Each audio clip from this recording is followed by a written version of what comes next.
Hi everyone, I'm Max Keller, Customers Chasing You. Thanks for joining us. Today we're going to talk about why your direct mail is not producing results.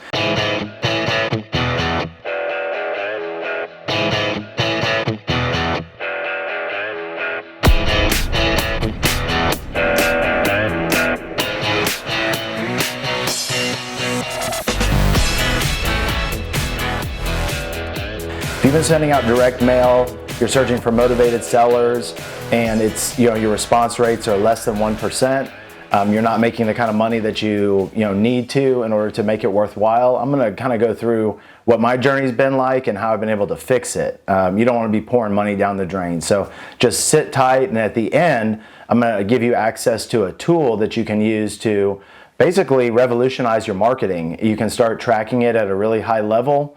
My job for you is to help you install these business ideas into your business as quickly as possible.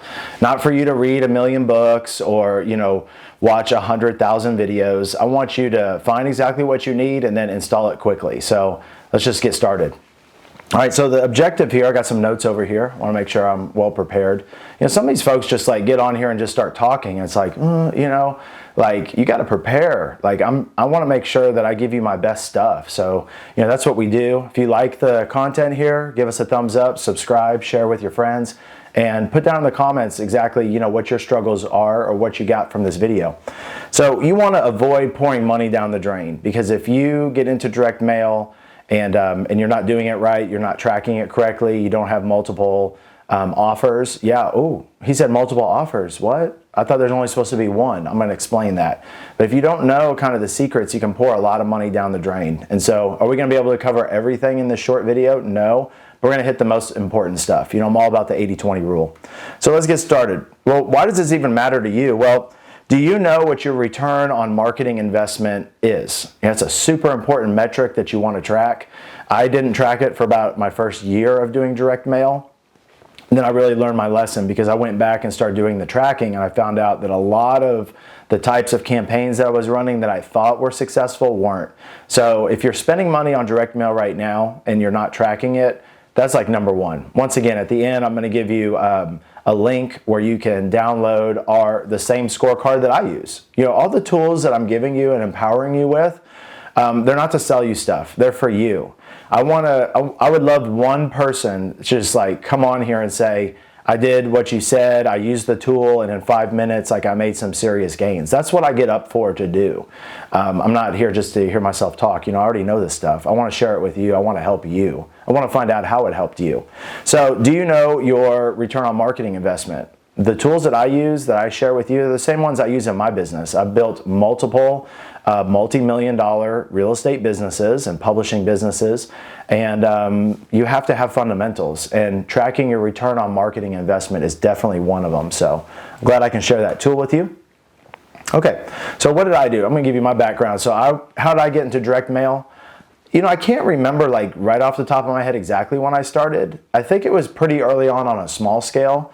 But once I went full-time in real estate and I was buying homes, and I'm in the Dallas-Fort Worth area, I was buying 3 to 4 houses a month. I was staying pretty active. Well, you have to have some pretty serious marketing to do that. At the time, I think when I started using direct mail, I was paying about $1,500 per contract. And then after about a year, it was up to $3,000. Then maybe towards the end of direct mail is my main source, it was probably $5,500, $6,000, $7,000. So if you're wholesaling skinny deals, that won't work. If you're taking it all the way to retail finish and you're making somewhere between 30 to 50 plus thousand, that could still be worth it. But there's still a lot of factors, so I'm going to jump into those. But I didn't track. I read a really good book on it. I think it was The New Rules of Lead Generation, and in there they had a marketing scorecard. I had a scorecard for my business, but not one for marketing. And then once I started tracking, the results were huge. I found out what areas, what lists were working better, what neighborhoods, and it just made a really big difference. Okay, so what are the most important things? Well, for me, it was 3. It was so obviously and these are in no particular order, but you have to obviously have the right data. So I call it stacking. So it's like, what are the ways that you're getting the best list possible and you're, in front of the best person possible when it comes to direct mail. So that's number one. Number two, it's got to attack with multiple offers. And then number three is the tracking. So let me just go into each one for about a minute and then we'll close it down. If you have more questions, I want you to jump into downloading the tool so you can start using it. So number one is stacking. So stacking, all that really means is you take different levels of motivation. When you're trying to get people to work with you, like if we're talking motivated sellers, there's physical distress of a property, which you can find from like code enforcement lists, and then there's financial distress that maybe somebody is going through right now, and that could be pre-foreclosure list. There's also lists that just kind of put the odds in your favor. If somebody is high equity, a lot of times if they're older, they need to sell their house. They're not as worried about getting every cent out of it because they've got other things that they're worrying about too. They're just more motivated. So we're not talking about, this is not a show on like all the different kinds of lists, but taking data and cross-referencing other lists together is more powerful than just using one list standalone. I had a computer programmer that's a friend of mine, a computer scientist, take like 5 or 6 different measurements, like kind of basically lists. Well, we were stacking lists before it got popular. I'm sure other people were doing it. I'm not saying I invented list stacking at all, but we were stacking these different lists and they were hard to get lists. And then we would assign like a point total for each one and sort of just kind of create this like huge master spreadsheet, which showed us, which folks were like the most likely to be our ideal customer. And then we would kind of target them a little bit heavier and invest more because we knew they had a better chance. So that's what list stacking is. And there's companies that'll do that for you, which is probably what I should have done. But I mean, I did have somebody who could help me. But it's always good to have a team. So you can do that yourself, or you can hire somebody. It's up to you. All right, the next kind of key component I want to talk about is attacking with multiple offers. So when I first started sending direct mail, I had one message, and it was like, I want to buy your house cash. If you're a realtor, it might be, I want to list your house. And then over time, I started to figure out that a lot of people had different needs, and they still would want to like engage with me. And the other thing I noticed is like everybody that I met with pretty much signed up to be like my customer. So I knew I didn't have a problem there. I was like, okay, I can get more people to contact me. So how do I do that? And so I started having multiple offers. I started it, and I'm not saying everybody should do this, but I started a foundation company and a remodeling company. And so I was able to get some leads from those other businesses. This is not like a brand new idea.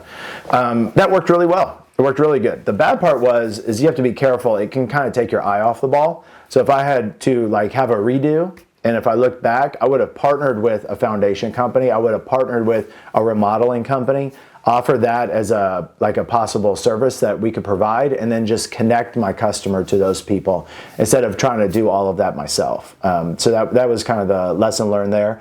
But the other thing that really gets missed, some of the story brand guys like really understand this, but most people don't, is you have to have a now and then a later offer. And if you don't have that, you're giving up a lot of money.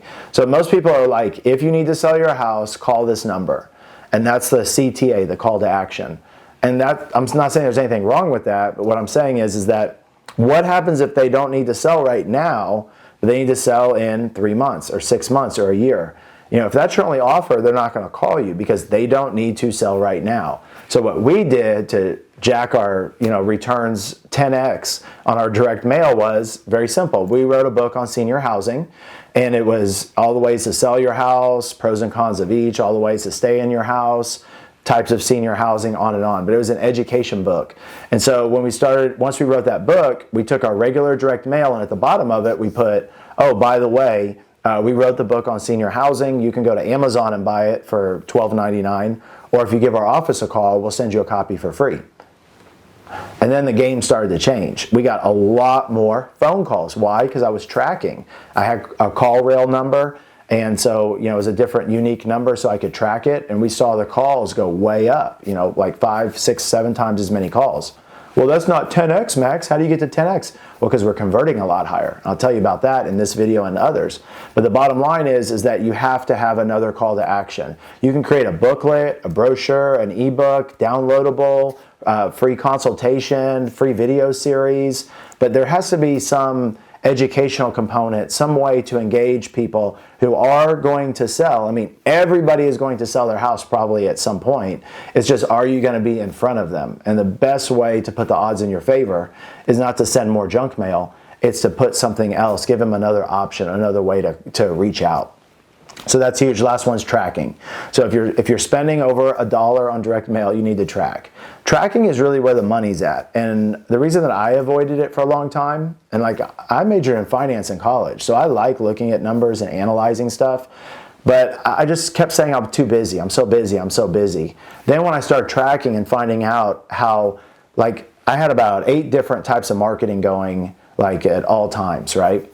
And I thought that they were all pretty similar and getting me pretty similar results. And then when I started tracking, I found out like one of them, the return on my marketing investment was like 1,500%. So like 15 times whatever I put into that marketing outlet, I was getting out in gross profit from my houses. How was I tracking that? It's pretty simple. I just figured out, like, I measured all the different types of marketing that I did. So how many pieces I sent out, how much the total amount was. Well, that'll give you your price per piece, which that isn't really as important. It's more just like how much you spend on the campaigns, and then how many people obviously called you, how many appointments you got, and how many contracts did you get, right? How many new customers did you get? And then on another column, I just put what the value of that customer was. I didn't put lifetime, because I wasn't that far ahead in my career yet, but now obviously I'm thinking lifetime. So just one time. So let me break it down real simple. If I spent $3,300, or make it even easier, if I spent $3,000 on some marketing, I got one customer, I flipped the home and made $30,000, my return would be 1,000%, because it would be the $3,000 that I spent times what gets us to 30,000, class, times 10. Okay, so 10 represented as a percentage. If you 10x your results, then you add 2 zeros. So it's a big number, right? So that's what we're looking at. So I had some things that were like 15x, 22x, and then I had a lot of stuff that was only like 3 or 2.5. And when you start getting to those numbers, that's not enough money, because there's another video that we're going to come out with called the cash conversion cycle. And if you're running a business and you don't understand the cash conversion cycle, maybe that's why you're always running out of cash. Maybe that's why you're saying, oh, well, as soon as I flip these homes, then I'll have money, but you never seem to have money. You don't understand the cash conversion cycle. I didn't either. Then I got with a business coach and a profit coach, and he taught me how to do that, and it's a big difference. So that's another thing with direct mail, is that it can get out for a pretty long time. If you figure out how much money you put into direct mail, and then how long it takes for somebody to call you, how long it takes for that person to become a customer, and how long it takes for you to monetize that lead, you could be talking about having your marketing money out for like 6 months, 7 months, 8 months, maybe even a whole year before you fully get paid on it. And so what that means is that if you're spending $5,000 a month in marketing and your cash conversion cycle is 12 months, you've got to have 60 grand worth of marketing out, as like cash reserves in order to cover all of that. Is that right? Yeah, 5 times 12. Yeah, 60,000. So it's big numbers. So you want to track and know exactly what's going on. Okay? All right, we're going to recap. Okay, so that's it. Identify the list, stack the list, get the best list that you can to put the odds in your favor. Then when you make your offering and you send something, be unique, be different. Create something that's not just if you need help right now, but also if you need help in the future, and teach your audience something. Okay, and then lastly is you got to track. And I'm going to give you, there's a link down below or attached to the description, which is our free tools library. And so if you click on that, put your name, your email info, where you want me to send the tool to, then you're good. You get not only this tool that I use in my business every week, return on marketing investment, marketing scorecard, but you also get all of the tools in our entire library. So every time that we come out with a video, for most of the videos, we have a tool that goes with it. So you can watch the video, get access to the portal, and then download the tool and install it in your business. So I hope that this was helpful to you. I hope that there's some seeds that you got in here, and wisdom seeds. And you're like, okay, I'm gonna start doing that now. Let us know how we did down below on the comments. Any suggestions for future videos, give us a thumbs up. And until next time, be well, be blessed, and good luck with your marketing journey. And I hope your direct mail just blows up in a good way. Take care, guys. Bye.